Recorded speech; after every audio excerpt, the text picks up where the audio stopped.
The silver spoons clinked against bone china teacups as 20 wealthy families gathered in the grand ballroom of Thornfield Mining Company's annual harvest celebration on that crisp October evening in 1852. Within 2 hours, every master, mistress, and overseer would be writhing in agony on the polished oak floors.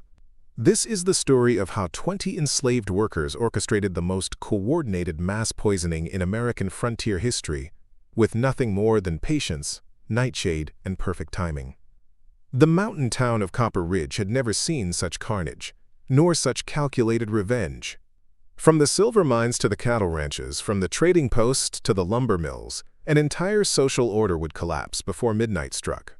What the local newspaper would later call the Devil's Supper was actually the culmination of 3 years of secret planning, whispered conversations, and a network of resistance that stretched across the Colorado Territory like invisible spider silk, waiting for the perfect moment to strike.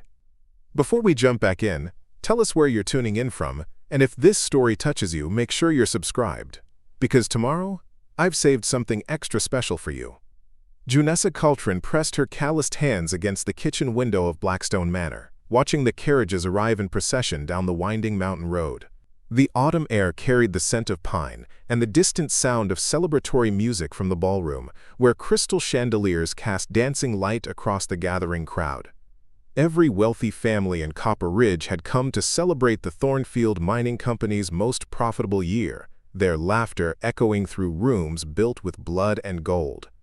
What they didn't know was that 20 pairs of eyes watched from service corridors, kitchens, and stable yards. 20 people who had spent 3 years planning this exact moment. 20 souls who had finally found their courage in unity. The grandfather clock in the main hall chimed 7 times, each note hanging in the crisp mountain air like a funeral bell. Junessa felt her heart race as she spotted Aaron Dorvell-Crest polishing silver in the dining hall, his movements deliberate and measured. Across the courtyard, Kyla Vayrell tended to the horses with unusual care, her eyes constantly scanning the horizon. In the wine cellar, Conan Cliver arranged bottles with the precision of a man who knew this would be his last night as property. The aroma of roasted venison and wild turkey drifted from multiple kitchens across the estate, mingling with the scent of fresh bread and autumn flowers. But beneath these familiar smells lurked something else. The bitter almond fragrance of crushed cherry pits and the earthy scent of Jimson weed that no guest in the ballroom could detect. The poison had been carefully distributed among every dish, every drink, every morsel that would touch the lips of their oppressors.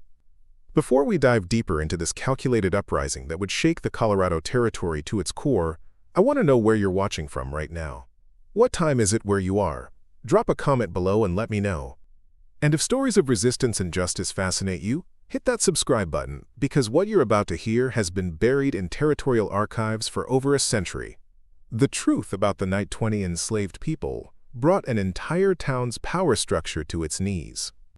Copper Ridge sat nestled in a valley between towering peaks, where the South Platte River carved through granite and pine. The town had exploded from nothing to prosperity in just 5 years, built on the backs of silver discoveries that made men rich overnight and women widows just as quickly.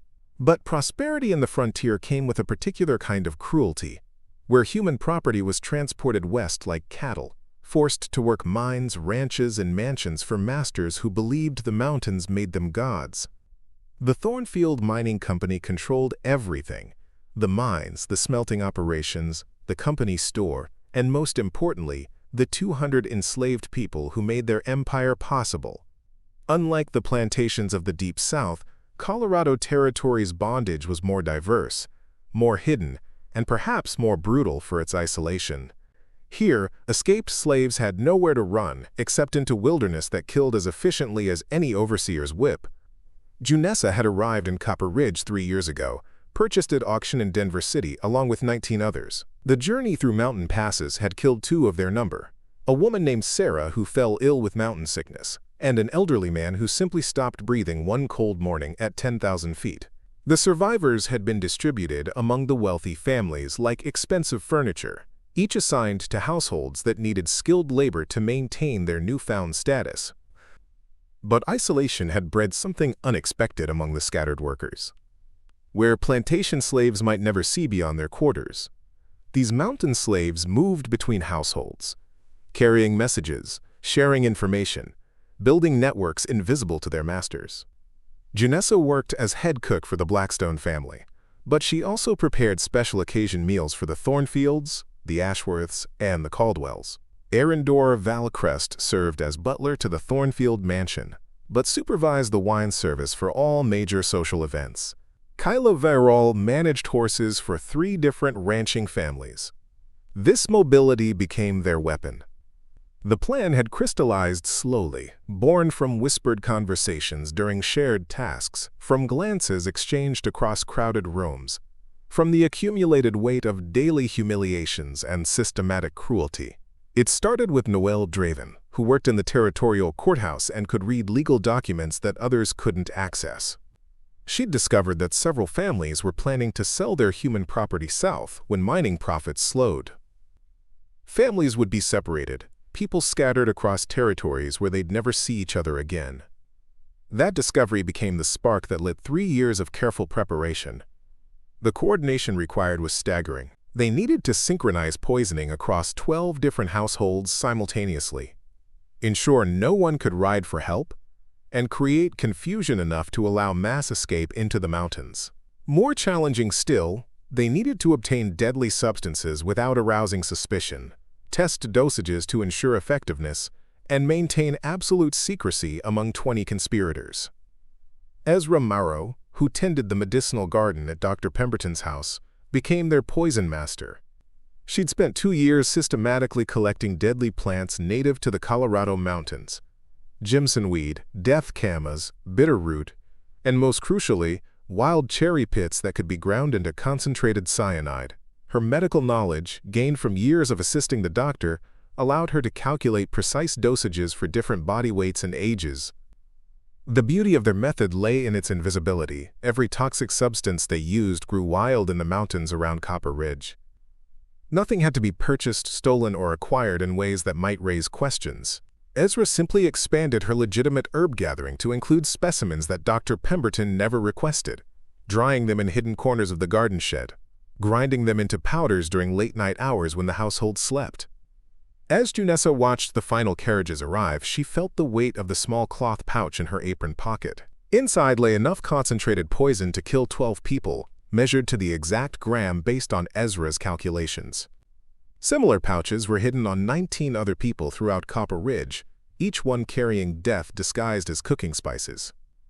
The ballroom was filling now, wealthy families resplendent in their finest clothes, completely unaware that their servants moved among them like angels of judgment.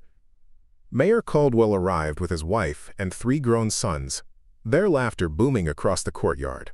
Judge Ashworth stepped down from his carriage with the careful dignity of a man who'd sentenced runaway slaves to death without losing sleep. The Thornfield patriarch himself, Jonathan Thornfield, greeted guests with the jovial manner of a man who'd never doubted his right to own other human beings. Tonight, that certainty would die with them. The clock struck 7:30, and across Copper Ridge, 20 people began the final phase of a plan 3 years in the making. In 12 different kitchens, hands that had served meals in submission now prepared dishes seasoned with rebellion. The harvest celebration would become a harvest of justice, and by midnight, the social order of an entire mountain town would lie as cold as the October air. The Colorado Territory in 1852 existed in a legal gray area that made human bondage both more hidden and more brutal than in established states. While territorial law technically prohibited slavery, enforcement was non-existent in remote mining communities where federal oversight couldn't reach. Wealthy mine owners, ranchers, and merchants had simply transported their human property west, maintaining the fiction that their workers were indentured servants, with debts that coincidentally never decreased. Copper Ridge embodied this frontier hypocrisy. The town's charter, filed in territorial records, proclaimed it a, quote, community of free enterprise and Christian values. Those same records showed property transfers that included human beings listed alongside livestock and mining equipment. Judge Cornelius Ashworth, who presided over the Territorial District Court, had personally legitimized dozens of these transfers, his signature transforming kidnapping into commerce with the stroke of a pen. The Thornfield family had established the town's social hierarchy, Through a combination of silver wealth and calculated brutality, Jonathan Thornfield, a former Virginia plantation owner, had arrived in Colorado with 40 enslaved people and enough capital to purchase the richest silver claims in the territory. His wife, Margaret Thornfield, managed their household with the same iron discipline she'd learned managing tobacco plantations, except here the isolation made resistance seem impossible. Their 3 sons had inherited both wealth and cruelty. James Thornfield ran the mining operations with a reputation for working people to death. Robert Thornfield managed the smelting facilities, where accidents happened with suspicious frequency to workers who complained. William Thornfield oversaw transportation, controlling the mountain passes that represented the only routes in or out of the valley. The Ashworth family controlled the legal system that legitimized this arrangement. Judge Cornelius Ashworth had built his career on expansive interpretations of territorial law that favored property owners. His wife, Adelaide Ashworth, served as the town's unofficial social arbiter, determining which families deserved inclusion in Copper Ridge's elite circle. Their twin sons, both lawyers, specialized in contract law that kept indentured servants permanently indebted. Preparing and narrating this story took us a lot of time, so if you are enjoying it, subscribe to our channel, it means a lot to us. Now back to the story. Mayor Sebastian Caldwell and his family represented the political power that protected the system. Caldwell had connections to territorial government in Denver City, ensuring that federal investigators never made the difficult journey into the mountains. His wife, Constance Caldwell, organized the social events that reinforced class distinctions. Their 4 sons held various civic positions that created an interlocking network of corruption. Below these leading families, a dozen other wealthy households maintained the town's prosperity through enslaved labor. The Blackstone family owned the largest ranch, using forced labor to manage thousands of cattle. The Pemberton family controlled medical services, with Dr. Pemberton treating white patients while his enslaved assistants provided care for everyone else. The Morrison family ran the general store and hotel, their hospitality built on invisible labor. Against this backdrop of systematic oppression, the 20 conspirators had been gathering information, building trust, and planning rebellion with the patience of people who understood that their one chance had to succeed completely. Junessa Caltrin had become the unofficial leader through a combination of intelligence, position, and pure force of personality. As head cook for the Blackstone family, she had access to multiple households and the trust of other domestic workers. Her literacy, learned in secret during her previous bondage in Missouri, allowed her to read newspaper accounts of successful slave revolts and territorial law changes that might affect their situation. More importantly, Junessa possessed the rare ability to see the larger picture beyond individual suffering. Where others focused on daily survival, she recognized patterns in their masters' behavior, understood the economic forces driving their exploitation, and identified the specific vulnerabilities that could be exploited. She'd spent 3 years mapping every social connection, every business relationship, every political alliance that held their oppression in place. Arindor Valocrest served as the network's intelligence coordinator. His position as head butler to the Thornfield family gave him access to private conversations, business correspondence, and social planning that other workers never heard. He possessed an almost supernatural ability to move invisibly through rooms full of white people, his presence so taken for granted that secrets were discussed as if he didn't exist. Through Arindor's careful listening, the conspirators knew about planned property sales, understood which families were experiencing financial pressure, and learned about territorial government activities that might affect their lives. His reports shaped their timing, their target selection, and their escape planning. Without his intelligence, their coordination would have been impossible. Ezra Merrow brought scientific knowledge that transformed their rebellion from fantasy into reality. Her medical training, gained through years of assisting Dr. Pemberton, included detailed understanding of human anatomy, poison effects, and dosage calculations. More crucially, her legitimate access to medical supplies and her authorized herb gathering provided perfect cover for acquiring deadly substances. Ezra had spent 2 years systematically testing various plant poisons on rats and rabbits, documenting their effects, calculating proper dosages, and developing methods for preservation and delivery. Her journal, hidden beneath loose floorboards in the medical clinic, contained detailed notes on toxicology that would have impressed university-trained physicians. Kyla Veyral managed the network's communications and escape planning. Her work tending horses for multiple families gave her knowledge of every trail, road, and mountain pass in the region. She understood weather patterns that would affect travel, knew which routes might be watched, and had identified hidden caves and abandoned mining shacks that could provide temporary shelter. More importantly, Kyla had spent 3 years quietly building relationships with sympathetic individuals who might assist their escape. She'd identified which merchants might trade with runaway slaves, which Native American tribes had hostile relationships with territorial government, and which remote settlements might harbor fugitives. Her careful cultivation of these contacts created a potential support network that extended far beyond Copper Ridge. The remaining 16 conspirators each brought specific skills and access that made their coordinated action possible. Noel Draven's courthouse position provided legal intelligence and document access. Conan Cliver's wine cellar responsibilities allowed him to poison alcohol for multiple households. Carl Malrich's blacksmith skills enabled him to create hidden compartments and specialized tools. Elmira Fenwick's seamstress position gave her access to multiple households for message delivery. Each person had been carefully selected not just for their skills, but for their psychological readiness to kill. The organizers understood that their plan required people capable of watching their oppressors die without wavering, capable of maintaining secrecy even under torture, capable of risking everything for a chance at freedom.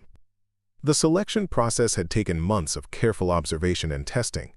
Potential conspirators were evaluated through seemingly casual conversations, their reactions to hypothetical scenarios, their demonstrated loyalty to the group over individual safety. Those who showed any hesitation, any tendency toward compromise, any sign that they might break under pressure were quietly excluded.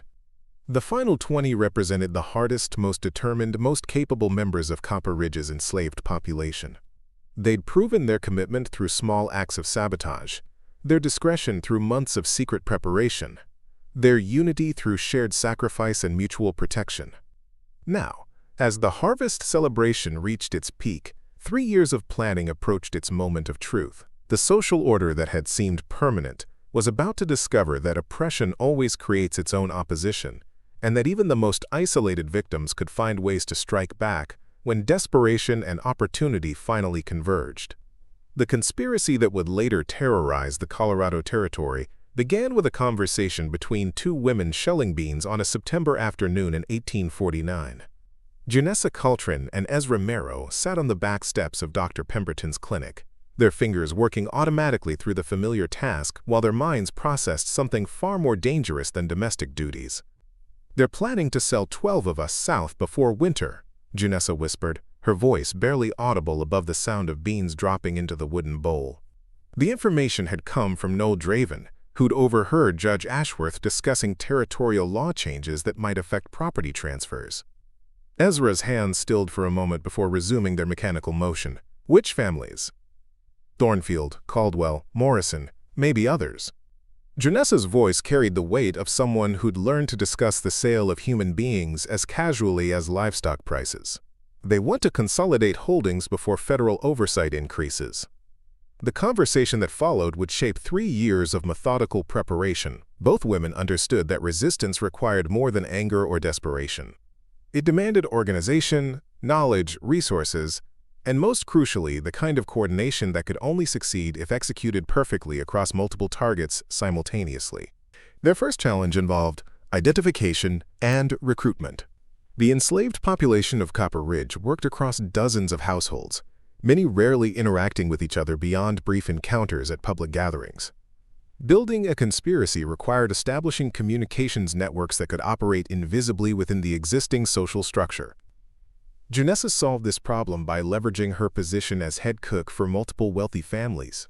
Her legitimate responsibilities included coordinating large dinner parties, managing shared resources between households, and supervising temporary help during social events. These activities provided perfect cover for recruiting conversations disguised as work instructions. Over the course of 18 months, she systematically identified potential conspirators through careful observation and testing. She'd pose hypothetical questions during shared tasks. "What would you do if you knew someone was planning to sell your family?" Or, "If you could disappear tomorrow, where would you go?" Their responses revealed both their psychological readiness for extreme action and their practical knowledge of escape routes or hiding places. The recruitment process included elaborate security measures designed to prevent detection. Potential members were approached only after months of evaluation, and initial conversations were deliberately ambiguous enough to be dismissed as idle speculation if reported. Only after demonstrated reliability and commitment were people brought into full knowledge of the conspiracy's scope and timeline. Ezra Merrow's role in poison acquisition began almost accidentally when she discovered jimsonweed growing wild near the medical clinic. Her curiosity about the plant's medicinal properties led to research in Dr. Pemberton's medical texts, where she learned about its toxic effects on the human nervous system. This discovery sparked a systematic study of deadly plants native to the Colorado mountains. The beauty of their approach lay in its legitimate appearance. Ezra's authorized responsibility for maintaining the clinic's medicinal garden provided perfect cover for collecting toxic plants alongside therapeutic ones. She expanded her gathering to include specimens that grew in remote mountain locations, always maintaining the fiction that she was seeking new remedies for common ailments. Her real education came from careful experimentation on animals. Using rats trapped around the clinic and rabbits caught during legitimate hunting expeditions, she tested various plant extracts to understand their effects, timing, and dosage requirements.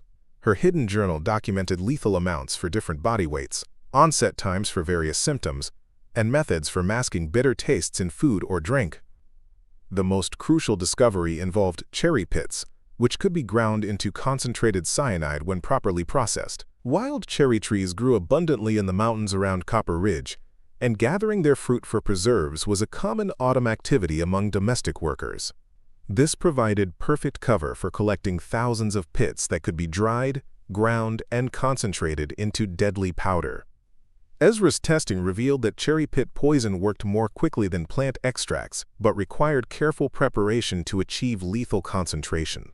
She developed a process that involved drying pits for specific periods, grinding them in precise ratios, and mixing the resulting powder with common spices to disguise its appearance and smell.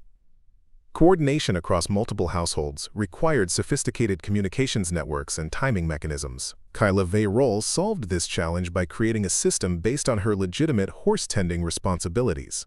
Her work required regular travel between different properties, ostensibly to check on animals or deliver feed, but actually to carry messages and coordinate planning. The message system used seemingly innocent objects to convey complex information. A specific arrangement of horseshoes meant meeting tomorrow night. Particular flowers left in water troughs indicated, quote, plan proceeding as scheduled. Different colored ribbons tied to fence posts provided warnings about increased surveillance or changes in household routines.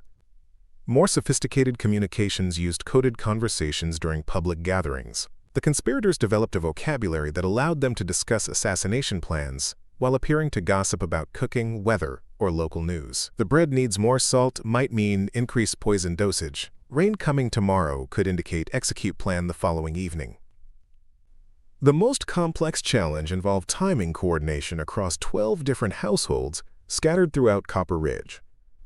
The conspiracy required simultaneous poisoning to prevent anyone from riding for help or alerting other families about the danger. This demanded precise scheduling that accounted for different household routines, varying mealtimes, and unpredictable factors like unexpected guests or changed plans. Their solution involved using the harvest celebration as a natural synchronization point. The annual event required coordinated food preparation across multiple households, with dishes prepared in various kitchens but served at a single location. This provided perfect cover for distributing poisoned food while ensuring that all target families would consume deadly substances within the same brief time period. The logistics of poison distribution required months of careful planning. Each conspirator needed specific amounts of concentrated toxins tailored to their target household size and the types of food they'd be preparing. Too little poison would cause illness but not death, allowing victims to identify the source and seek help. Too much would create suspicious tastes that might alert victims before consumption. Ezra solved this problem by creating individualized poison packets, each carefully measured for specific situations. Conspirators working in kitchens received concentrated powders that could be mixed into sauces, gravies, or baked goods. Those serving wine or spirits got liquid extracts that dissolved invisibly into alcohol. Workers preparing desserts received compounds that could be disguised as vanilla or almond flavoring. The packets were distributed during seemingly routine interactions over the course of several weeks leading up to the harvest celebration.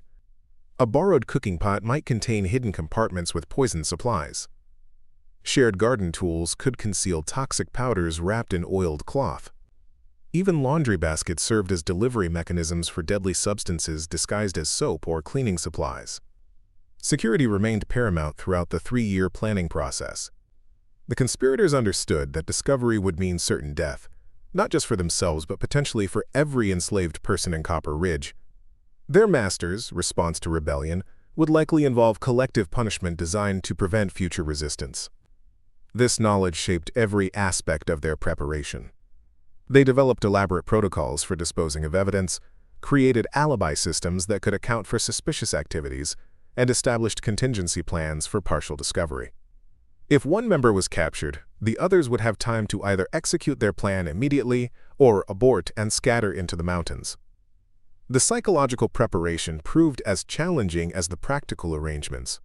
The conspiracy required 20 people to maintain absolute secrecy while preparing to commit mass murder. They needed to interact normally with their intended victims, serving meals and performing duties without betraying any sign of their deadly intentions.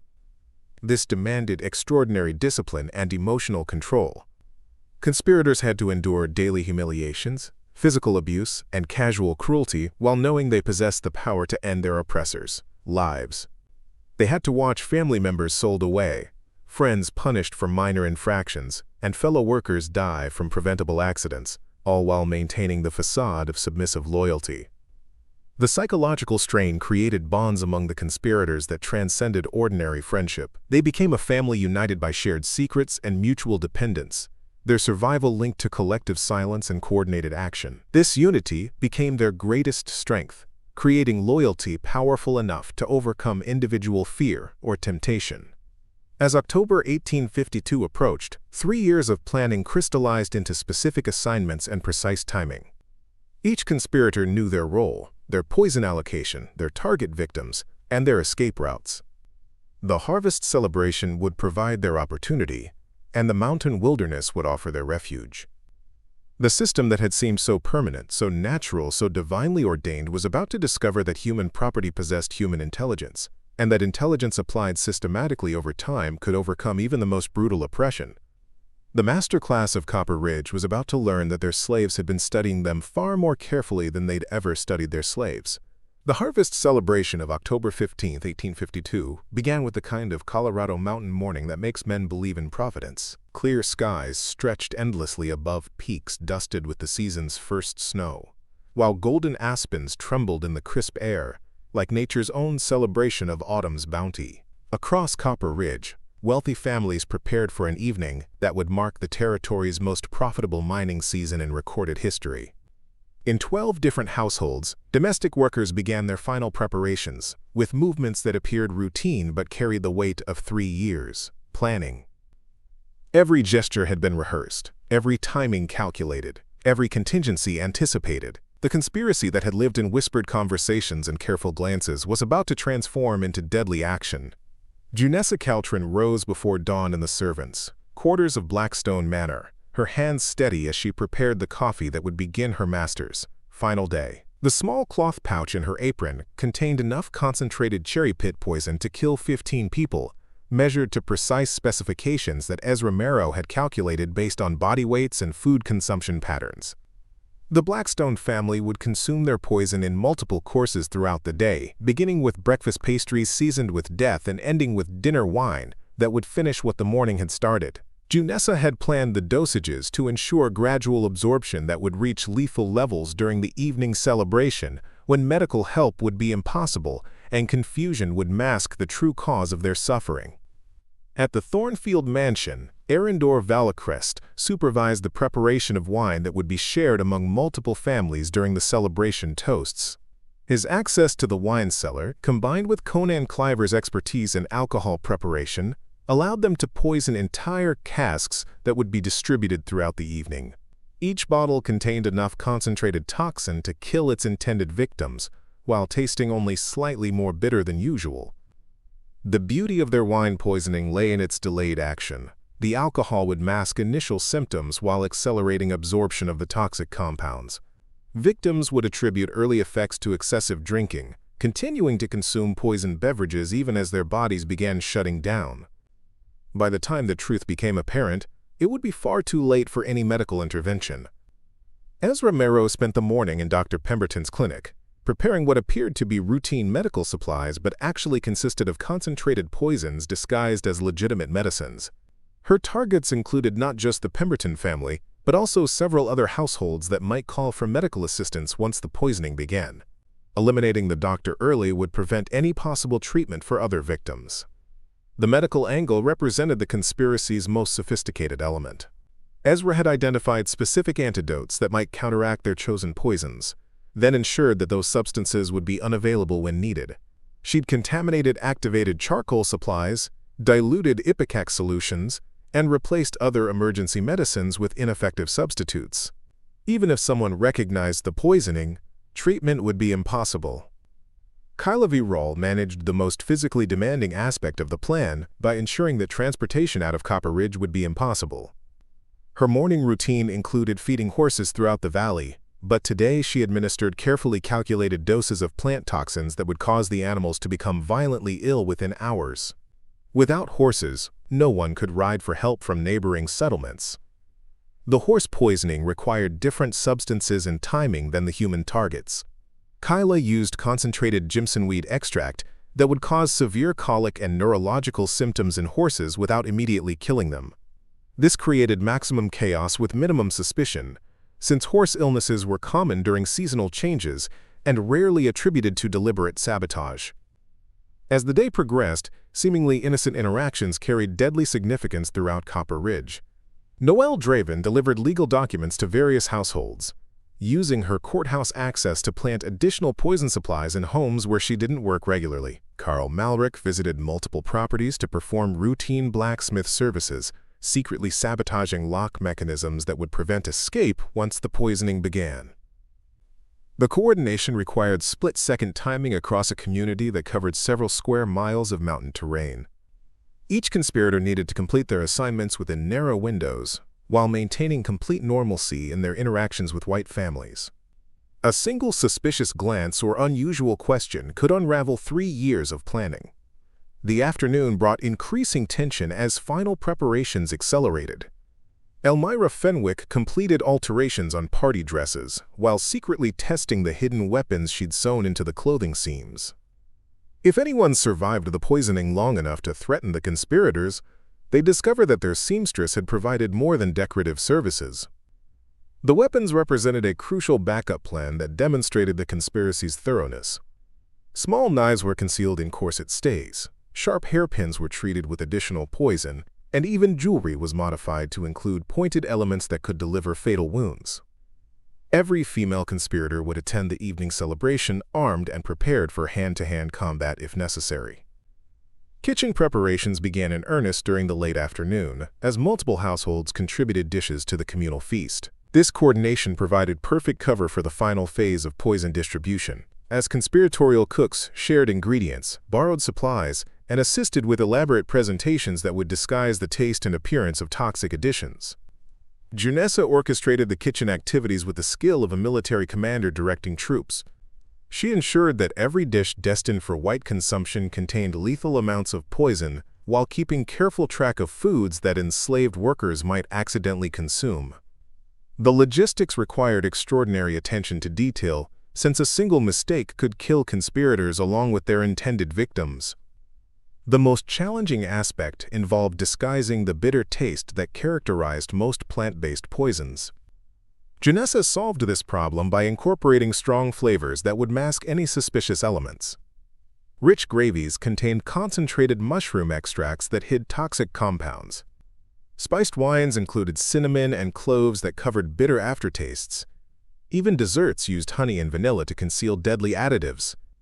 As evening approached, the conspirators began assuming their assigned positions for the celebration itself. They'd rehearsed every movement, every interaction, every possible contingency that might arise during the evening. Each person knew exactly when to serve specific dishes, how to encourage consumption of poisoned items, and where to position themselves for rapid escape once the effects became apparent. The ballroom of Thornfield Manor filled with the cream of Copper Ridge society, their laughter and conversation creating a festive atmosphere that would soon transform into chaos and terror. Women in elaborate gowns admired the autumn decorations while men discussed business prospects and political developments. The seasonal abundance displayed on laden tables would become their final meal. Judge Ashworth arrived with his family at precisely 7 o'clock, their carriage announcing their presence with brass fittings that gleamed in the lamplight. Mayor Caldwell followed minutes later, his political dignity masking the casual corruption that had enabled systematic human trafficking throughout the territory.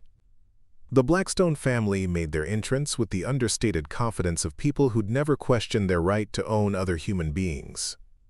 Dr. Pemberton appeared fashionably late, carrying his medical bag as always, completely unaware that his trusted assistant had spent months planning his death.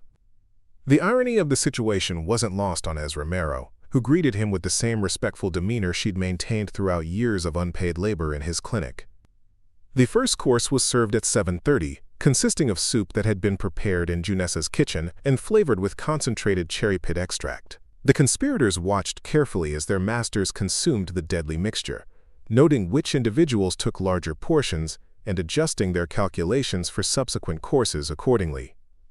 The conversation remained light and cheerful as the soup course concluded without incident. The poison's delayed action meant that victims would feel no immediate effects, allowing the evening to proceed normally, while toxic compounds circulated through their bloodstreams. This timing was crucial to ensuring that all targets would consume multiple poisoned courses before recognizing the danger. Wine service began with the second course, as Arundor Valcrest and his assistants circulated through the room with bottles that contained concentrated plant extracts dissolved in alcohol.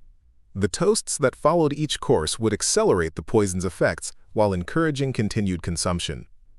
Every raised glass brought the masters of Copper Ridge closer to their carefully orchestrated deaths. The main course featured roasted venison that had been basted with gravies containing lethal concentrations of death camas root. Wild turkey was stuffed with dressing that included ground cherry pits mixed with traditional sage and onion. Even the vegetable courses contained toxic compounds disguised as exotic seasonings that wealthy families expected at elegant gatherings.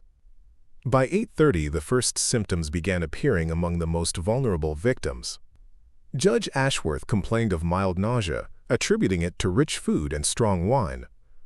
Dr. Pemberton noticed slight dizziness but dismissed it as fatigue from a busy day.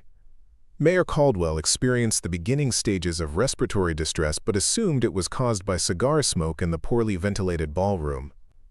The conspirators continued their service duties with perfect composure, refilling wine glasses and serving additional courses while watching their masters slowly succumb to systematic poisoning.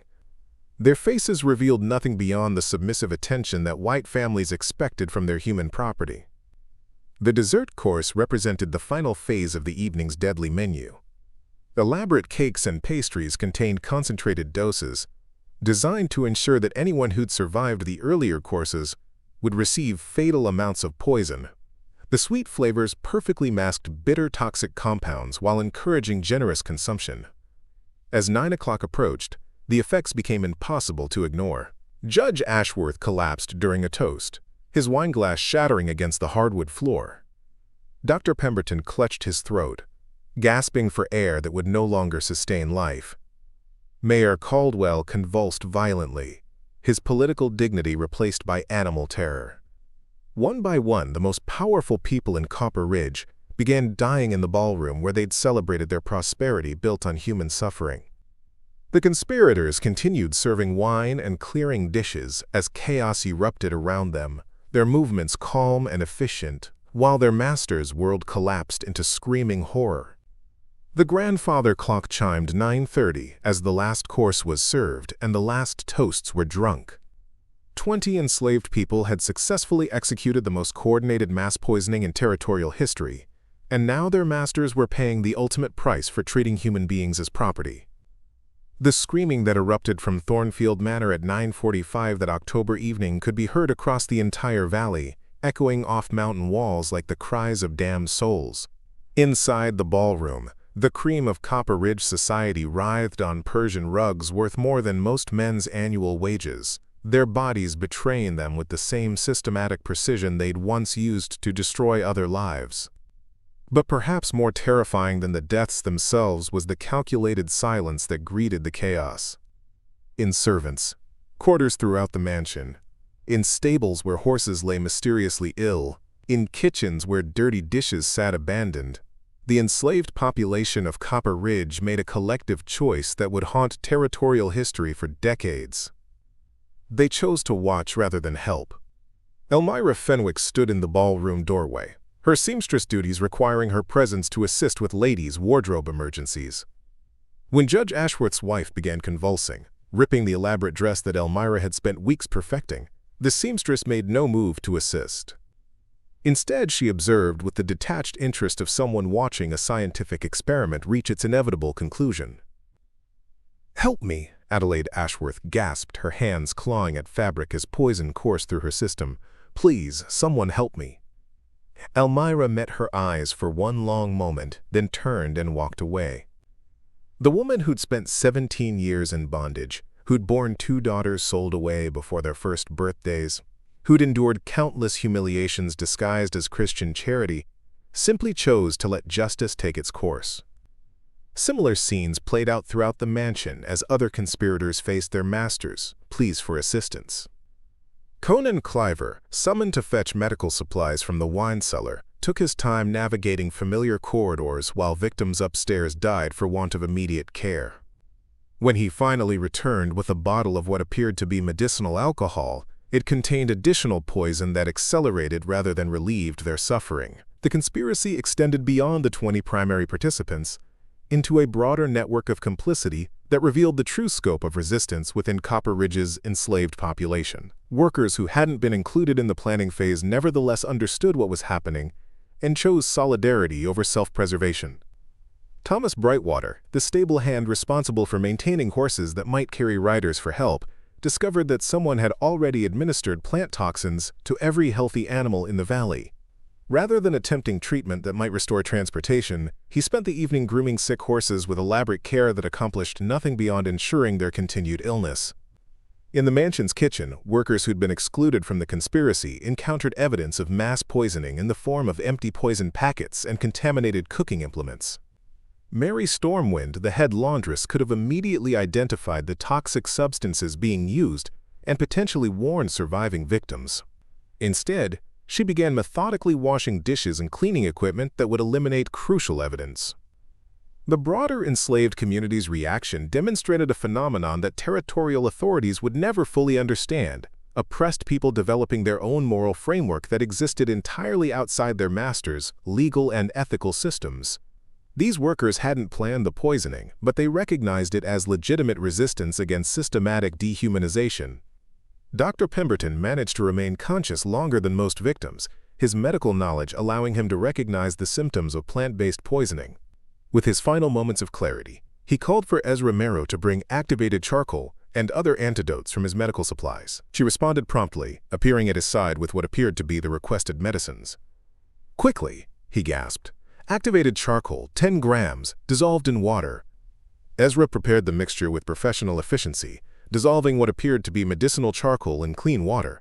Dr. Pemberton consumed it gratefully, not realizing that his trusted assistant had replaced the antidote with concentrated cherry pit extract that would ensure his death within minutes rather than hours. The doctor's final words were addressed to someone he'd never recognized as a human being capable of intelligence or moral judgment. "Thank you for your faithful service." Ezra watched him die without expression, then carefully disposed of the evidence in ways that would suggest medical supplies had been unavailable rather than deliberately contaminated. Mayor Caldwell's political connections made him the most dangerous survivor if he managed to identify the source of poisoning and call for territorial assistance. His family quarters included a telegraph key connected to communication lines that reached Denver City within hours. If he could send word about coordinated slave rebellion, federal troops might arrive before the conspirators could escape into mountain wilderness. Carl Malrick had anticipated this possibility during his afternoon visit to perform routine blacksmith services at the Caldwell residence.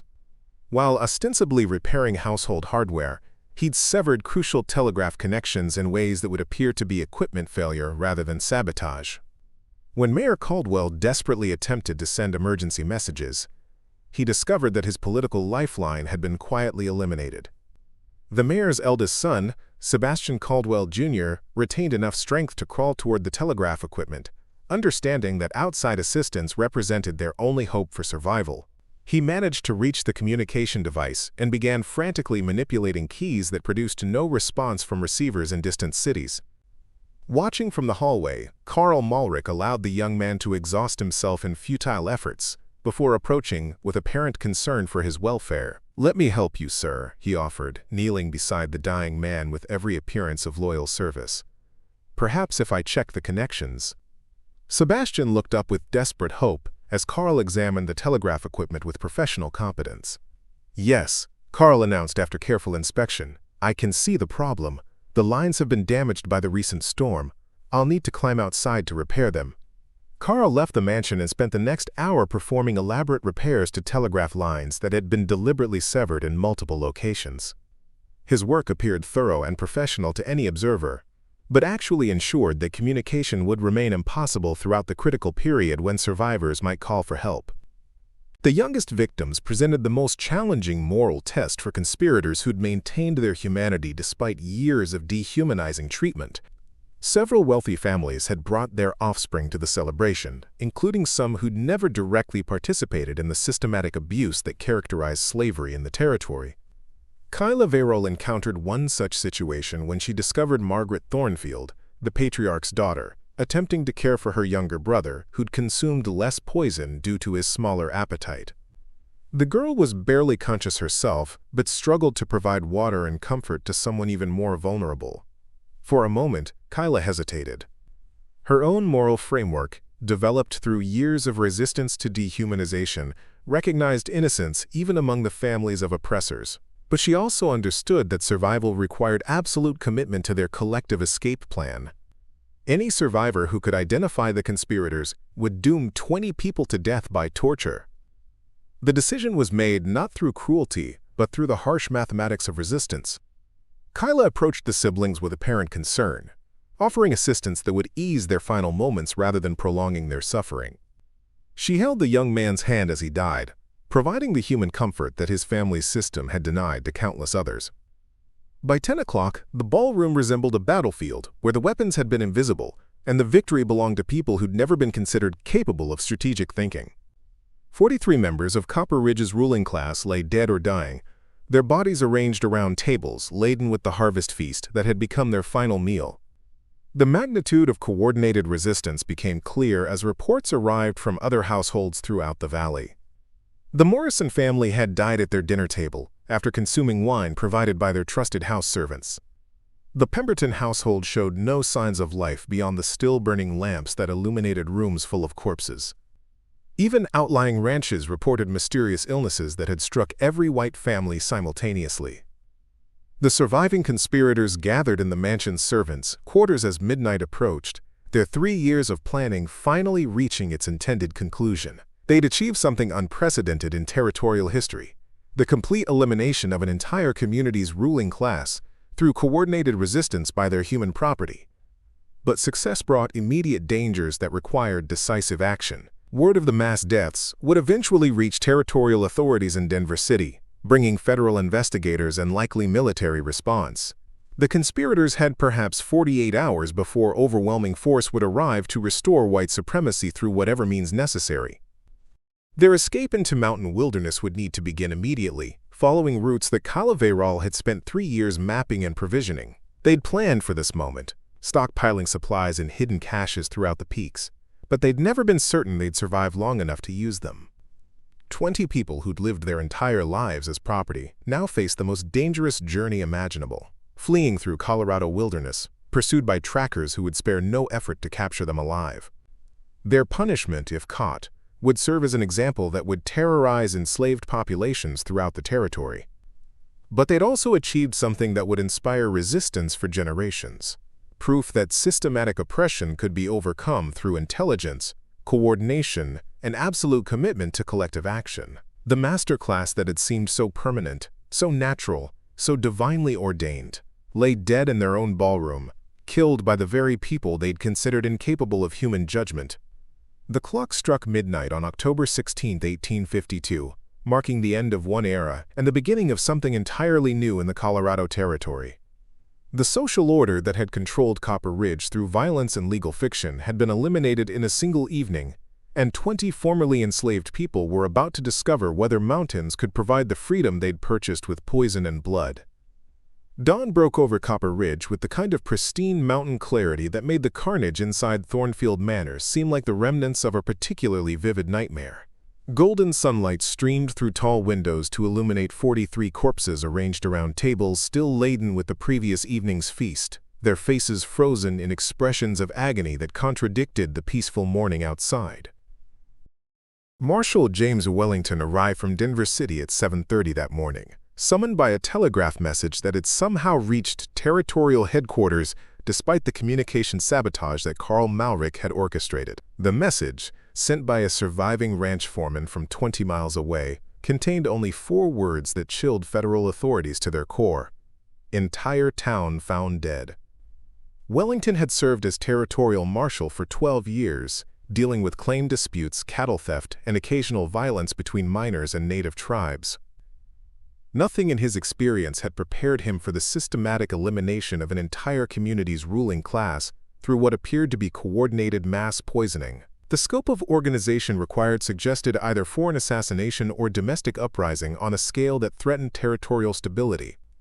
His first action involved securing the crime scene, though the concept of evidence preservation had little meaning in a community where every building contained multiple corpses and every surface might conceal traces of poison. Wellington ordered his 3 deputies to catalog victims and search for survivors, while he examined the ballroom where the main celebration had occurred. The marshal's initial assessment revealed a level of planning that horrified him more than the deaths themselves. This wasn't random violence or spontaneous rebellion, but calculated warfare conducted by people who understood their targets, vulnerabilities with terrifying precision. Every aspect of the poisoning demonstrated intelligence, coordination, and resources that contradicted everything territorial authorities believed about enslaved populations.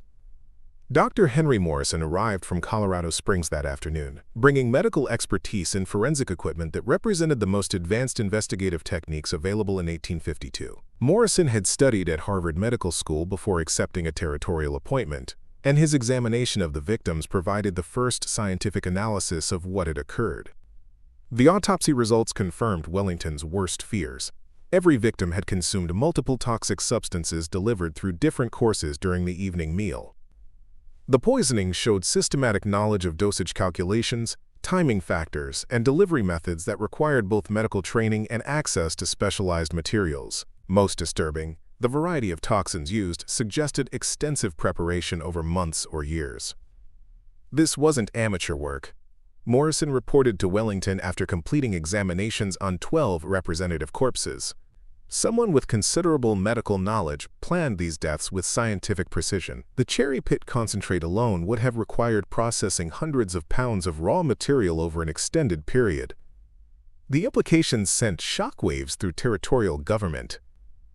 If enslaved people possessed this level of organization and technical capability, similar attacks might be planned for other communities. The Colorado Territory's entire economic structure depended on forced labor, and systematic resistance could destroy the social order that federal authorities had worked decades to establish.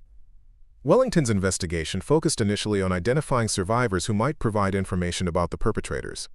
His search revealed a grim pattern. Every white resident of Copper Ridge had been systematically eliminated, while the entire enslaved population had vanished without trace. 47 missing people couldn't simply disappear into mountain wilderness without leaving evidence of their passage. The marshal's examination of servants' quarters revealed careful preparation for mass exodus. Personal belongings had been removed selectively, with valuable items taken and worthless objects abandoned. Hidden caches showed evidence of long-term supply stockpiling, including preserved foods, winter clothing, and equipment suitable for extended wilderness survival. The missing population hadn't fled in panic, but had executed a planned evacuation with military precision. More disturbing discoveries emerged as the investigation expanded beyond Thornfield Manor. Every wealthy household in Copper Ridge showed evidence of simultaneous poisoning using identical methods and timing. The coordination required suggested a conspiracy involving dozens of participants operating across miles of mountain terrain with perfect synchronization. Karl Malrich's sabotage work became apparent when investigators examined communication equipment throughout the community. Telegraph lines had been severed in multiple locations using techniques that suggested professional knowledge of electrical systems.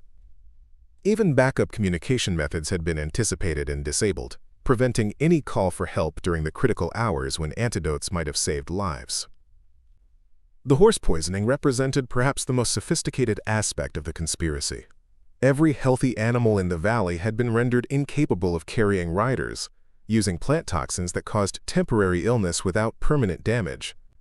The substances used were native to Colorado mountains and would leave no trace once metabolized, making the sabotage appear like natural disease outbreak.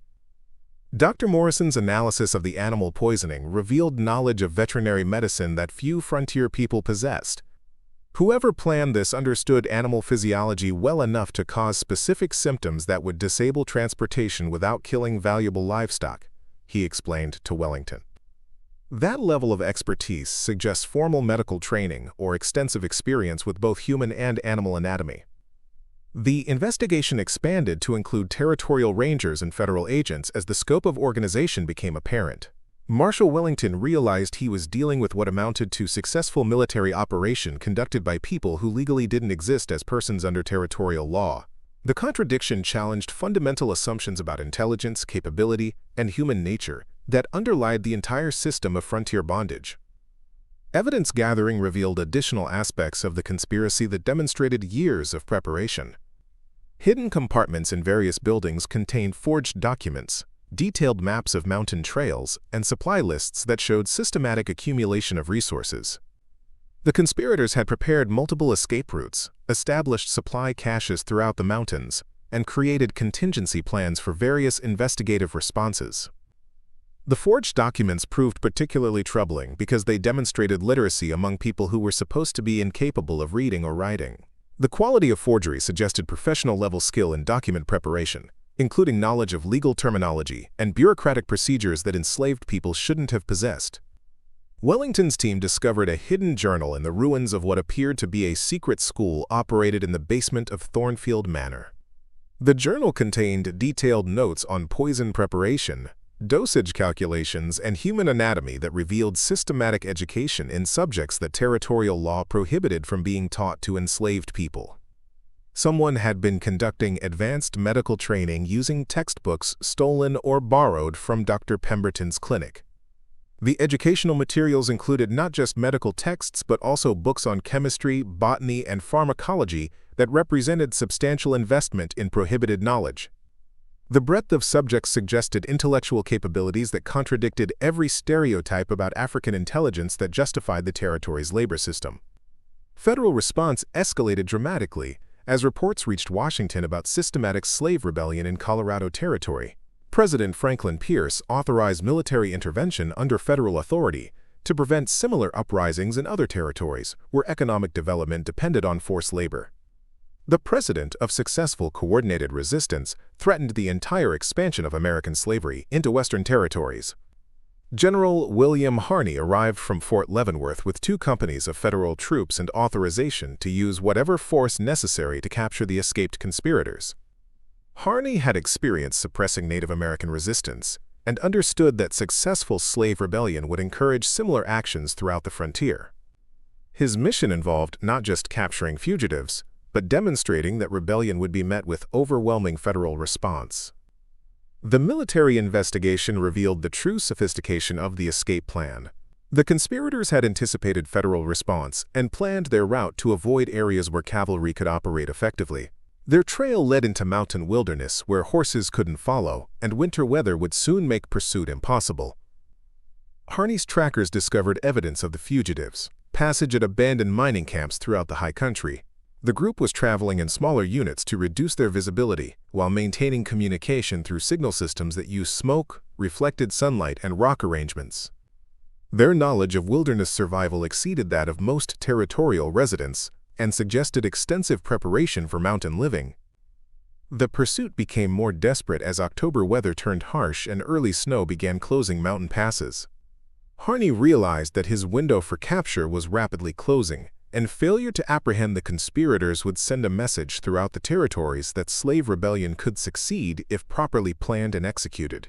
Local reaction to the mass poisoning created additional complications for federal authorities. Neighboring communities began questioning the security of their own enslaved populations, leading to increased surveillance and restrictions that disrupted economic activities. Some families released their human property rather than risk similar coordinated attacks, while others demanded military protection that strained territorial resources.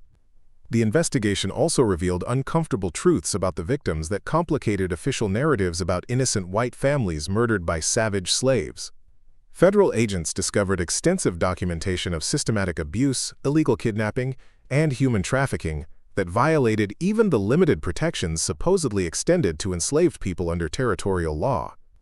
Judge Ashworth's personal papers included records of fraudulent legal proceedings that had condemned free blacks to bondage through fabricated debt obligations. Mayor Caldwell's correspondence revealed coordination with known slave traders who operated outside legal boundaries. Dr. Pemberton's medical records showed deliberate withholding of treatment from enslaved patients who could have been saved with routine care. The documentation painted a picture of systematic criminality among Copper Ridge's leadership that federal authorities preferred not to publicize. Official reports emphasized the horror of mass poisoning while downplaying evidence that the victims had been operating outside territorial law in their treatment of human property. Marshal Wellington faced pressure from territorial government to characterize the incident as foreign terrorism or Native American attack rather than successful slave rebellion. The truth threatened to inspire similar resistance throughout the Colorado Territory and beyond, potentially destabilizing the entire economic system that federal expansion depended upon. The investigation expanded to examine similar suspicious deaths in other frontier communities, revealing patterns that suggested coordinated resistance might be more widespread than authorities had realized. Several territorial settlements had experienced unexplained illnesses among slave-owning families, deaths that had been attributed to natural causes but now appeared potentially suspicious. Federal agents began re-examining death records throughout Colorado Territory and neighboring areas, looking for evidence of systematic poisoning that might have been overlooked by local authorities. The scope of potential conspiracy grew beyond anything federal government had contemplated, threatening the stability of territorial expansion into western lands. As November snow began falling in the high country, federal pursuit of the escaped conspirators became increasingly desperate. General Harney understood that winter would provide perfect cover for fugitives who'd planned for extended mountain survival, and failure to capture them before spring would create a permanent symbol of successful resistance that could inspire rebellions throughout the frontier territories. The investigation had revealed the most sophisticated slave rebellion in American history, conducted by people who possessed intelligence, education, and organizational capabilities that challenged every assumption about human bondage. The 20 conspirators had disappeared into wilderness that would protect them through winter, leaving behind a crime scene that would haunt federal authorities for decades. The social order of the Colorado Territory had been shattered by poison and planning, and federal response would determine whether similar resistance could succeed elsewhere in the expanding American frontier. The November blizzard that swept across the Continental Divide carried more than snow and ice through the mountain passes above Copper Ridge. It carried the desperate hopes of 20 fugitives who had staked everything on their ability to disappear into wilderness that had claimed the lives of experienced frontiersmen. Behind them, through the same treacherous terrain, rode federal troops under orders that left no room for mercy or negotiation. General William Harney had pursued Native American war parties through Dakota Territory, tracked deserters across Texas Badlands, and suppressed civilian uprisings in Kansas Territory. But nothing in his military career had prepared him for hunting people who possessed intimate knowledge of Colorado's most remote mountain regions, combined with 3 years of systematic preparation for exactly this pursuit. The trail left by the escaped conspirators revealed tactical sophistication that impressed even Harney's most experienced scouts. The fugitives had split into 4 groups of 5 people each, traveling along different routes that converged and separated according to a plan that maximized their chances of survival while minimizing federal forces' ability to capture them all simultaneously. Junessa Coltrane led the first group along a route that followed abandoned mining trails toward the headwaters of the Arkansas River. Her team included Arendor Vallecrest, whose knowledge of wine storage had translated into expertise in preserving food supplies, and Carl Malrek, whose blacksmith skills proved invaluable for maintaining equipment in harsh mountain conditions. Their path had been carefully chosen to take advantage of natural features that would conceal their passage while providing access to cached supplies that had been positioned during the previous summer. Every few miles they discovered hidden stores of food, ammunition, and winter clothing that demonstrated the extraordinary depth of their preparation. Kyla Virol commanded the second group, using her unparalleled knowledge of horse trails and mountain passes to guide them through terrain that federal cavalry couldn't navigate. Her companions included Ezra Merrow, whose medical expertise became crucial as altitude and cold began affecting the group's health, and 3 others whose specialized skills complemented their survival needs. The federal pursuit faced immediate challenges that Harney hadn't anticipated. His cavalry units, trained for prairie warfare, struggled with mountain conditions that exhausted horses and equipment within days. The thin air at high altitude affected both men and animals, forcing frequent rest stops that allowed the fugitives to increase their lead steadily. More troubling, the federal troops discovered that local knowledge was useless against people who'd spent years studying terrain that most territorial residents had never seen. The conspirators were following routes that existed only in their carefully memorized maps, paths that connected abandoned mining camps, natural shelters, and water sources, in sequences that required intimate familiarity with the landscape. Harney's first breakthrough came on November 15th, when his scouts discovered a recently used campsite near timberline that showed evidence of a large group's passage. The site revealed organizational details that confirmed federal authorities' worst fears about the fugitives' capabilities. They'd constructed temporary shelters using techniques that maximized warmth while minimizing visibility, organized their supplies with military precision, and disposed of waste in ways that left minimal traces for trackers to follow. The campsite also contained evidence that the fugitives were monitoring federal pursuit through signal systems that used smoke, reflected sunlight, and rock arrangements to communicate across vast distances. The groups were maintaining coordination despite traveling on separate routes, sharing information about federal positions and adjusting their movements accordingly. Dr. Morrison, who'd accompanied the pursuit to provide medical expertise and forensic analysis, examined the abandoned campsite with growing respect for the fugitives' wilderness skills. "These people are surviving conditions that would kill most frontier settlers," he reported to Harney. "They're not just running randomly through the mountains. They're executing a systematic evasion plan that anticipates our every move." The pursuit became a deadly game of chess played across terrain where a single mistake could mean death from exposure, avalanche, or simple exhaustion. Federal forces possessed superior numbers and equipment, but the fugitives held advantages in local knowledge, preparation, and motivation that proved difficult to overcome. Harney's strategy involved dividing his command to pursue multiple groups simultaneously while maintaining communication through signal fires and mounted messengers. The approach stretched his resources dangerously thin, but offered the only hope of preventing the fugitives from escaping into wilderness so remote that recovery would become impossible. The first serious contact occurred on November 18th, when Lieutenant Morrison's cavalry unit encountered Noel Draven's group near an abandoned mining camp at 10,000 feet elevation. The engagement lasted less than 30 minutes but revealed the fugitives' willingness to fight rather than surrender, and their possession of weapons that made capture extremely dangerous.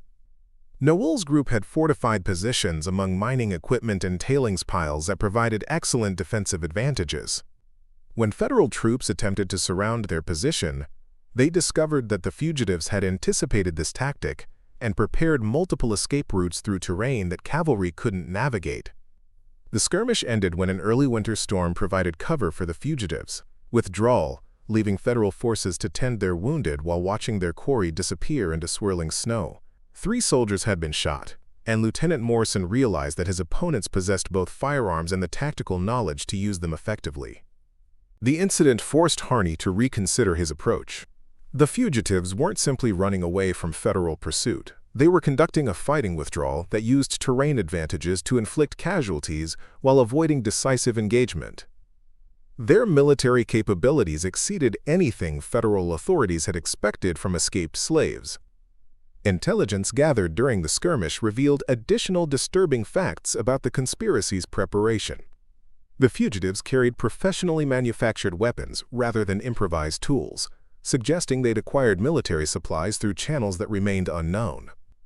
Their ammunition was high quality and in sufficient quantity to sustain extended combat operations. More troubling, captured documents showed that the fugitives possessed detailed maps of federal troop movements and supply lines that indicated ongoing intelligence gathering. Someone was providing them with information about military operations, suggesting the conspiracy extended beyond the original 20 participants. Harney's investigation revealed a network of sympathizers throughout Colorado Territory who were assisting the fugitives through various forms of passive and active support. These included Native American tribes who had hostile relationships with territorial government, Mexican traders who opposed American expansion, and even some white settlers who sympathized with the escaped slaves for religious or political reasons. The pursuit continued through increasingly harsh weather, as November storms brought heavy snow to mountain passes that were becoming impassable for conventional military operations. Federal forces faced a deadline imposed by nature itself: either capture the fugitives before winter closed the high country, or suspend operations until spring allowed renewed pursuit.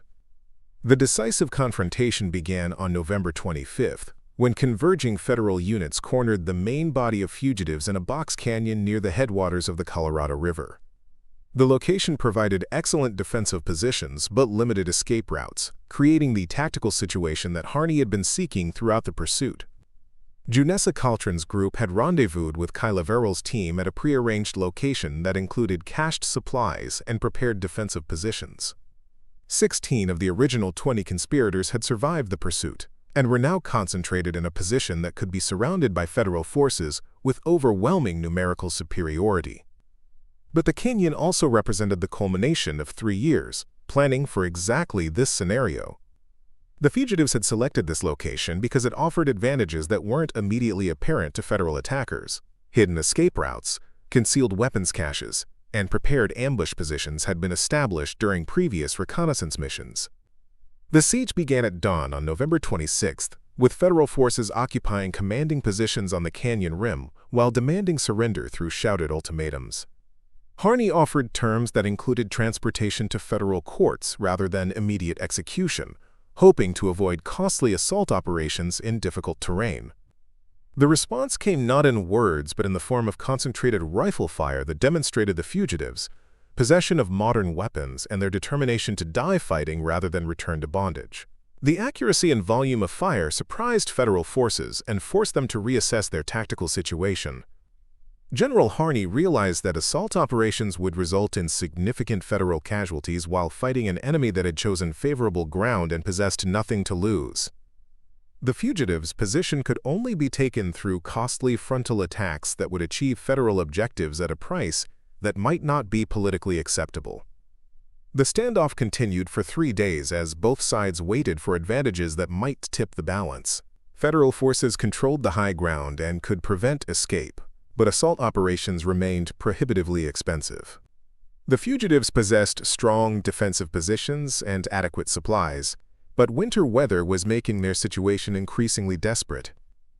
During the siege, federal forces intercepted communications between the fugitives that revealed their psychological state and decision-making process. Rather than desperation or panic, the messages showed calm assessment of tactical options and collective commitment to resistance, regardless of consequences. "We came this far by staying together," one intercepted message read. "If we die here, we die as free people who chose our fate, rather than property that submitted to another's will."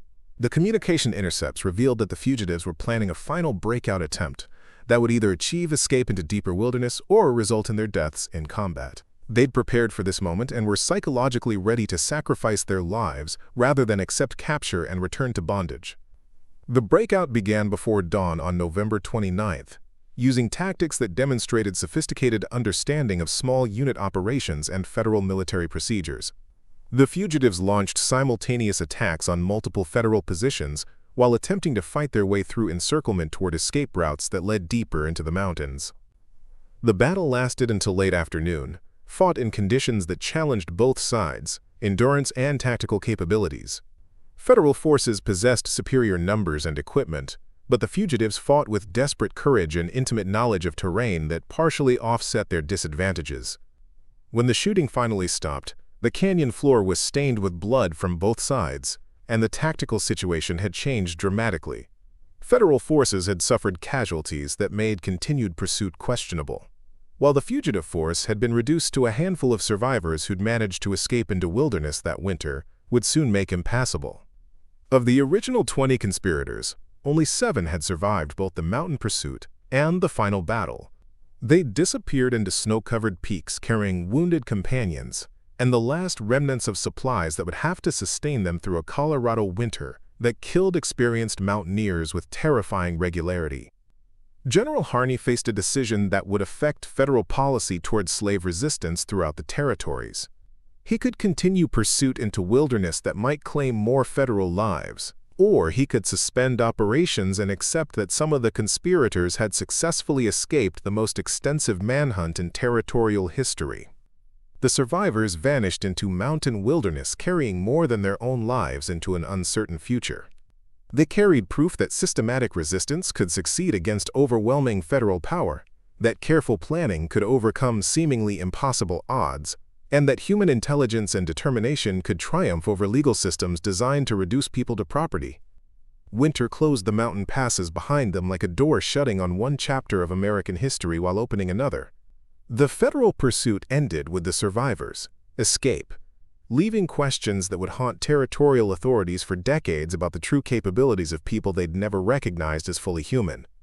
The 7 survivors of what territorial newspapers would later call the Devil's Harvest disappeared into Colorado wilderness during the worst winter in recorded territorial history. Federal authorities declared them dead from exposure, filing reports that closed the official investigation while leaving deeper questions about slave resistance carefully unexamined. But death certificates couldn't eliminate the ideas that had died with 43 slaveholders in a single evening, or silence the whispers that carried those ideas across territorial boundaries. Junessa Caltrin led the surviving remnant through mountain passes that claimed the lives of experienced frontiersmen, using knowledge gained through 3 years of systematic preparation and intelligence that bordered on supernatural understanding of wilderness survival. The group included Kyla Veyral, whose horse expertise translated into ability to read weather patterns and navigate by stars, and Ezra Marrow, whose medical knowledge kept frostbitten and wounded companions alive through temperatures that froze mercury solid. Their winter refuge was a series of interconnected caves near the headwaters of the Green River, locations that Kyla had discovered during summer reconnaissance missions, and provisioned with supplies that included everything from medical equipment to ammunition. The caves provided natural insulation and concealment, while offering access to fresh water and defensible positions that could be held against pursuit if federal forces somehow managed to continue tracking through winter weather. The survival itself became legendary among enslaved populations throughout the Western territories. Stories spread through networks that connected mining camps, cattle ranches, and frontier settlements, carrying word that coordinated resistance could succeed against overwhelming federal power. The 20 conspirators had proven that systematic planning and collective action could overcome legal systems designed to reduce human beings to property. More importantly, they demonstrated intellectual capabilities that contradicted every assumption about African intelligence that justified territorial slavery. The medical knowledge, organizational skills, and tactical sophistication revealed during the Copper Ridge Uprising challenged fundamental beliefs about human nature that supported the entire system of Western expansion through forced labor. Federal response to the uprising included policy changes that acknowledged these uncomfortable truths while attempting to prevent similar resistance. New territorial regulations required literacy testing for all enslaved people, with those possessing reading or writing skills to be relocated to regions where federal oversight was more direct. The regulations effectively admitted that education represented a threat to social control. Military protocols were revised to include provisions for coordinated slave rebellion, with federal commanders receiving training in suppression techniques developed specifically for systematic resistance rather than spontaneous violence. The changes represented official recognition that enslaved populations possessed organizational capabilities that previous policy had ignored. The territorial legislature passed laws that prohibited enslaved people from working in positions that provided access to multiple households, medical supplies, or communication equipment. The legislation demonstrated how thoroughly the Copper Ridge Conspiracy had exploited vulnerabilities in frontier labor systems that had seemed perfectly secure to their designers. But perhaps the most significant change involved the gradual abandonment of slavery throughout Colorado Territory, as economic and security costs began outweighing the benefits of forced labor. Wealthy families who'd lost friends and relatives in the mass poisoning decided that hired workers represented safer investments than human property that might possess hidden intelligence and coordinated resistance capabilities.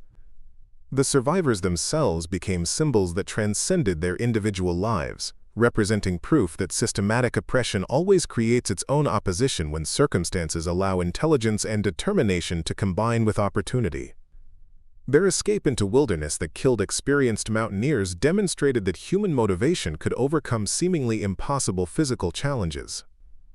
Spring brought new developments as surviving conspirators began establishing communities in remote mountain valleys where federal authority couldn't reach effectively. These settlements became sanctuaries for other escaped slaves and refuges for anyone fleeing territorial law enforcement. The survivors' organizational skills and wilderness knowledge created self-sufficient communities that operated entirely outside official government control.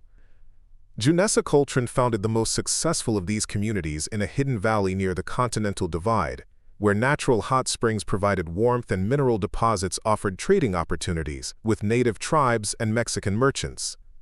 Her leadership abilities, demonstrated through years of conspiracy planning, translated into skills that created functional society from scattered refugees and determined idealists.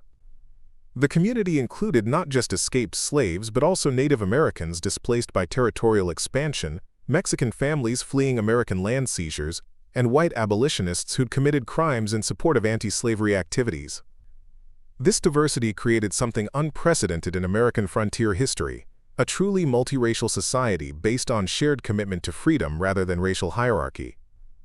Ezra Merrow established medical practice that served isolated communities throughout the mountain region, using knowledge gained through years of studying poison effects to develop treatments for altitude sickness, mining injuries, and endemic diseases that affected frontier populations. Her reputation spread among people who valued medical competence over racial prejudice.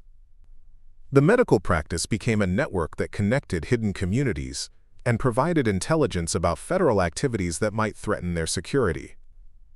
Ezra's legitimate medical reputation allowed her to travel freely between settlements while gathering information and coordinating mutual assistance among various refugee populations. Kyla Verrill's knowledge of mountain geography made her invaluable as a guide for new arrivals seeking sanctuary in the hidden communities.